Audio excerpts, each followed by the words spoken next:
Well, the UFC debut, is that what you expected of it, or how did it feel compared to the expectations? I knew it was going to be a big test. I'm always looking for the finish. I thought I had him a couple times rocked, and I went for the finish, but I didn't want to overexert myself to get caught with something stupid. So I was looking forward to finish him sharply, and he's got 20 fights. He recovered really well. He's Ultimate Fighter winner. And in the second round, I got poked in the eye pretty badly, and I was seeing double, almost triple of him. So I was having a hard time finding my range, in the second round, and then it carried out into the third round. But I dug deep and showed that I was tough out there. A lot of people want to know if I was tough, if I had any grit in me. Well, if this fight didn't show you, I'm going to continue to fight in the UFC, and I'm only fighting tougher guys. So I'm excited for my next test. Yeah, and you mentioned it's the first time you've gone to a decision. Mentioned the eye poke, having to battle through that. What does that really do for you moving forward to know that you can go 15 minutes, maybe not an ideal situation? Man, it just gives me more confidence that I can move up this division and I can do even better against better guys, because now I'm going to be even less nervous to get in there, because I know I can dig deep inside. He was shooting, he was trying to take me down, he was trying to push the pace, he was jabbing me. In the third round, he started landing more shots on the right side of my face, just because the blurred vision, I couldn't exactly tell if he was punching, if he was just feinting. The depth was a little messed up. But, I still almost rocked him a couple times after that, and I'm happy about my performance, and I feel like I deserve the win, and I'm happy. And I went to his locker room, I shook his hand, I told him he gave me the best lesson of my career, And I thank him for that, and I'm happy to be in the UFC fighting tough guys. Yeah, did he say anything back to that? I know there's a language barrier there a little bit, but he told me that he has respect for me and my game, and he was happy with he was happy to fight me, and everything went well. And I invited him to Montreal to TriStar.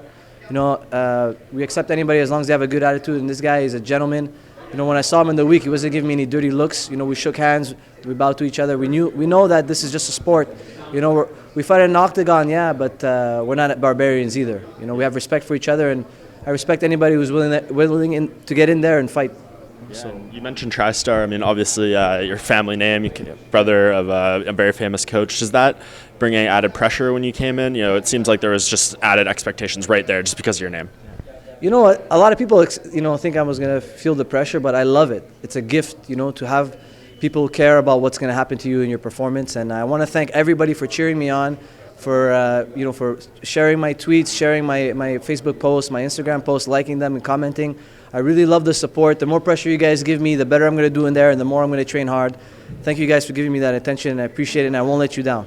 Perfect. And how's the eye right now? I mean, did they say, is it serious damage, or is it just, from... It's not serious damage, there's a scratch on my eye. So when I open my eye, the wind that's coming in, the air that's coming in is kind of like touching where it's open, and it's kind of forcing my eye closed right now. When the adrenaline was pumping in the fight, I can keep it open even though it wasn't doing much for me. But now that the adrenaline is fading out a little bit, it's painful, so I just keep my eye closed so that the air doesn't hurt. Right, well, I'm sure the light's irritating, so we'll get you out of here quick after this one. My pleasure, man. Last thing, just what do you feel like is next for you? You said you beat a guy over 20 fights. He's been in the UFC a little bit. Where do you go from here after a win like this in your debut? There's only one place to go, and that's to Sean Shelby. So hopefully he'll contact me or my brother, and we'll get chatting. We'll see what's up. I would love, just for this to heal a little bit. I think I got a 30-day suspension, nothing serious, just like the regular thing. The doctor told me in a few days my eye I shouldn't feel any more pain. I should be able to open it, no problem. So if it's May or June, I would love to fight again. Yeah, no names come to mind though? No names, man. Sean Shelby gives me the names. He's the man with the options. So we'll see what play he wants to do, and hopefully we get a good fight for June or July or May, something like that.